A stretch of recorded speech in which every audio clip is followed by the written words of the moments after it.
বলছি ওটা হয়েছে কি বলতো, ও 2টো অব্দি পেশেন্ট দেখেছে, ঠিক আছে? রাত্রি 2টো, ঠিক আছে? 2টো অব্দি পেশেন্ট দেখেছে, দেখে রুমে এসে অনলাইনে অর্ডার করে 4জন বন্ধু মিলে খেয়েছে, ডিনার করেছে। করে ও খুব টায়ার্ড ছিল, যেহেতু 36 ঘন্টা ডিউটি ছিল, টায়ার্ড ছিল। ও কি করেছে, ওই সেমিনার রুমে গিয়ে শুয়ে পড়েছে একটা রেড কালারের ব্ল্যাঙ্কেট ঢাকা দিয়ে।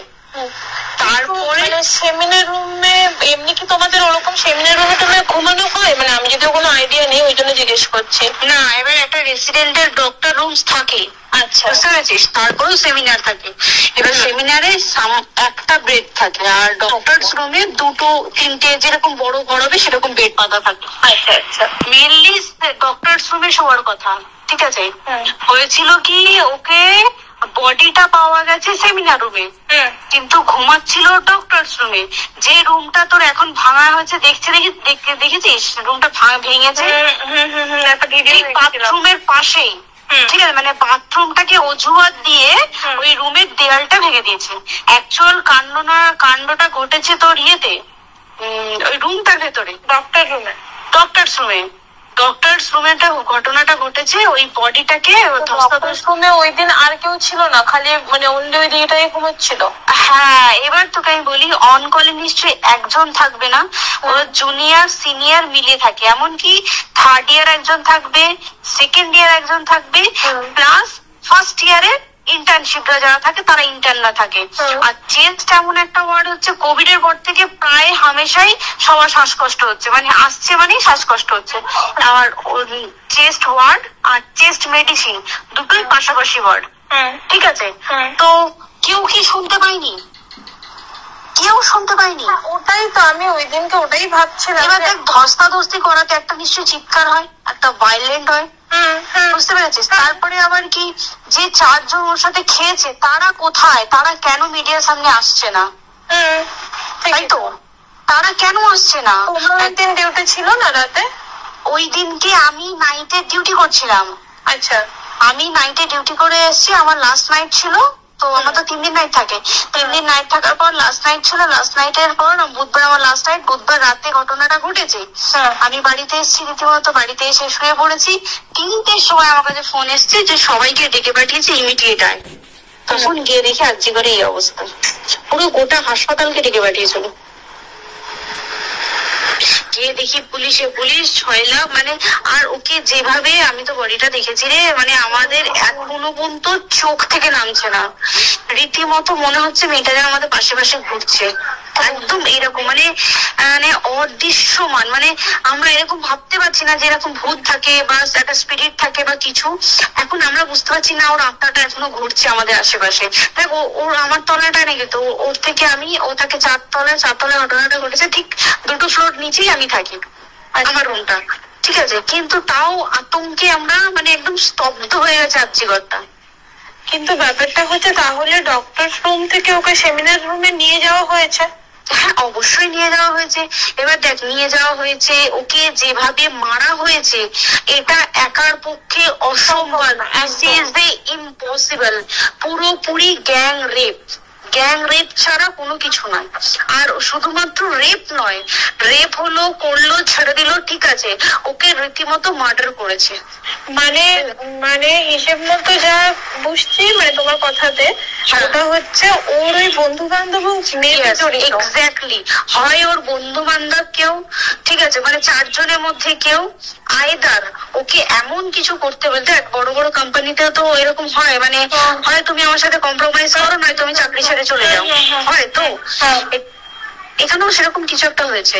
যাকে যে ক্রাইম করেছে সেও কিন্তু নর্মাল ডক্টর নয়, কিন্তু সেও একটা ভালো পোস্টে র্যাঙ্ক করছে, বুঝতে পেরেছিস? তবেই কিন্তু পুরো ব্যাপারটাকে হসপিটাল চেপে যেতে চাইছে, পুরো ব্যাপারটা। তাহলে এই সিভিক যে ও কোথা থেকে আসছে? এবার তোকে আমি বলি ওটা কোথা থেকে আসছে। আমাদের প্রিন্সিপাল চেঞ্জ হয়ে গেছে, ডেপুটি সুপার চেঞ্জ হয়ে গেছে, তারপরে আমাদের অ্যাসিস্ট্যান্ট সুপার চেঞ্জ, সব চেঞ্জ হয়ে গেছে। তারপরে যে ওয়ার্ডে ডাক্তাররা ছিল, সিস্টাররা ছিল, ওয়ার্ড বয়রা ছিল, মাসিরা ছিল, সবাইকে ডেকে এখন সাসপেন্ড করা হয়েছে। তারা কোথাও যেতে পারবে না, রোজ গিয়ে কোর্টে গিয়ে দেখা করছে। আজকেও কোর্টে গেছিল সবাই। তারপরে তো তোর এগুলো হলো। তারপরে তোর কি বলে, আরে বল না, ওই সিবিআই এটা হয়েছে কি, মানে ও সে সঞ্জয় রায় যে ধরা পড়েছে, অ্যাকচুয়াল কিন্তু ও নেই, ঠিক আছে? ওর এতটা ক্ষমতাই হয় না। ও অত রাত্রে কি করতে যাবে, অত রাত্রে ওখানে কি করতে যাবে? ও না পেশেন্ট, ও নাকি বলছে দালাল পেশেন্ট নিয়ে গেছে। তো পেশেন্ট নিয়ে যখন গেছে, দিদিটার রুমে যখন যাবে, নিশ্চয়ই দিদিটার রুমে কোনো কাগজপত্র দেখাতে যাবে। সেই অবস্থায় গিয়ে দেখে যে এরকম এরকম ঘটনা, তারা ছাপিয়ে পড়েছে ওর উপরে। এরকম কিছু নেই, তাও কিছু নয়, শুধু গেছে দেখছে ড্রিঙ্ক অবস্থায়, ওকে ক্যামেরায় দেখা গেছে ড্রিঙ্ক অবস্থায় গেছে আর এসছে, সেইটুকুই দেখা গেছে। তারপরে হচ্ছে কি, তোর অনেক রকম, এখানে অনেক রকম ব্যাপার আছে। যে দিনকে ঘটনাটা ঘটে তার ঠিক দুদিন পরে ওই সেমিনার বাথরুমের অজুহাত দিয়ে ডক্টর যে রুমের দেওয়ালটা আছে, ওই দেওয়ালটা ভেঙে দিয়েছে। কেন? প্রথমে ওকে বললো সুসাইড করেছে, আমাদের যখন ফার্স্ট খবর আছে তখন সুসাইড করেছে।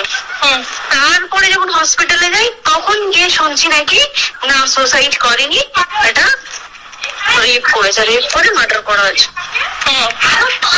এখানে বিশাল বড় একটা গেম চলছে। আর যে উপরে কি রাগ ছিল, মানে একদম একদম কি বললাম, শোন, তুই যদি কারোর সাথে কম্প্রোমাইজ করিস তাহলে তোর পোস্ট করবে, তুই কারোর সাথে কম্প্রোমাইজ করবে তোকে মার্ডার করে দেবে। মানে ওরকম টাইপের কিছু, এরকমই টাইপের কিছু একটা ছিল। আইদার খুব রাফ, মানে খুব রাগ, খুব মানে খুব ওর উপরে খুব ফ্রাস্ট্রেশন ছিল, যারই ছিল খুব ফ্রাস্ট্রেশন ছিল। শুধু ওকে মারিনি রে, রীতিমতো মার্ডার করেছে। ওর যে ক্ল্যাচারটা ছিল, ওর ইউরিনের রাস্তায় ক্ল্যাচারটা ঢুকিয়ে দিয়েছে, জানিস? মানে কি বলবো, মানে ওকে দেখা যাচ্ছে না, আমরা তো দেখেছি নিজের চোখে, ওকে দেখা যাচ্ছে না। মানে কতটা, মানে এইটা মানে প্রচন্ড কষ্টতে একটা মেয়ে মারা গেল। আর ওর যে গলাটা চেপে ধরেছে, ওর ওই চেপে ধরাতে মানে এতটাই জোরে চেপে ধরেছে যে চোখ ফেটে রক্ত বেরিয়েছে। বুঝতে পেরেছিস? মানে কি বলতো, যদি ধরা পড়ে না, উচিত মানে যারা এটার সঙ্গে দায়ী না। আর এই যে সিবিআইটা হয়েছে, সিবিআইটা একমাত্র আমাদের জোরে দিয়ে সিবিআইটা এসছে। মানে আমরা ওই সঞ্জয় রায় একার পক্ষে সম্ভব না এইসব। তারপরে পোস্টমর্টম রিপোর্ট একটু জানিস, ওই আমাদের জায়না থেকে 150 গ্রাম স্পার্ম বেরিয়েছে। পোস্টমর্টম রিপোর্ট 150 গ্রাম স্পার্ম, মানে বুঝতে পারছিস, নট ক্যালকুলেটেড, মিনিমাম কম করে 6 থেকে 7 জন করেছে ওখানে। ওই জন্যই তো আমরা এতটা বেশি ভাইলেন্ট হয়ে গেছি, বুঝতে পেরেছিস? একটা মেয়ে তার কাজের জায়গাতেই ছিল, এমনটা নয় যে রাস্তাঘাটে কোনো বিপদ, কাজের জায়গাতেই নয়। শোন, দেখ বড় বড় কোম্পানিতে কি হয়, রুমের ভেতরে এগুলো হয়, মানে ধর রুমের ভেতরে হলো, যেমন কল সেন্টারে হয়, নাইট শিফটে হয়, এইগুলো একসেপ্টেবল। বাট হসপিটাল হচ্ছে এমন একটা এরিয়ার মতো একটা, হ্যাঁ, আরজিকর বলে না, যে কোনো হাসপাতালে কেউ যদি স্ব ইচ্ছায় কারোর সাথে রিলেশনশিপে গিয়ে করতে চায় সেটা আলাদা জিনিস, কিন্তু ঠিক আছে, কিন্তু কেউ কারো বিরুদ্ধে এইভাবে করতে পারে না রে। তুই জানিস না, মানে ওয়ার্ডে কম বেশি আমরা সবাই ঘুমাই, কম বেশি আমরা সবাই জেগে থাকি, জেগে তো থাকি, তাতে কি কেউ শুনতে পায়নি? তার কি একদম ভাইলেন্স ছিল না? যদি কেউ না শুনতে পারে তাহলে ওর খাবারে কেউ কিছু মিশিয়েছিল, তাই কি না? সেটাও পোস্টমর্টম রিপোর্টে মানে লিক করছে না যে কেন খাবার ও তো খাবারটা খেয়েছিল, সেটা তো নিশ্চয়ই পেটেই ছিল, পেট থেকে তো বমি করে বের করে দেয়, সেটা তো ফরেনসিক রিপোর্টে কিছু বলবে। আর তুই জানিস না, দেন মানে ধর পোস্টমর্টম রিপোর্ট আসতে 3 দিন সময় লাগে। ও যেদিনকে মরেছে ঠিক তারপরের দিনকে বিকালবেলা পোস্টমর্টম রিপোর্ট বার করেছে, মানে বডি বার করো আর পোড়াও, 10 সেকেন্ডের মধ্যে বাড়িতে নিয়ে গেছে, তারপরে বডি পুড়িয়ে দিয়েছে।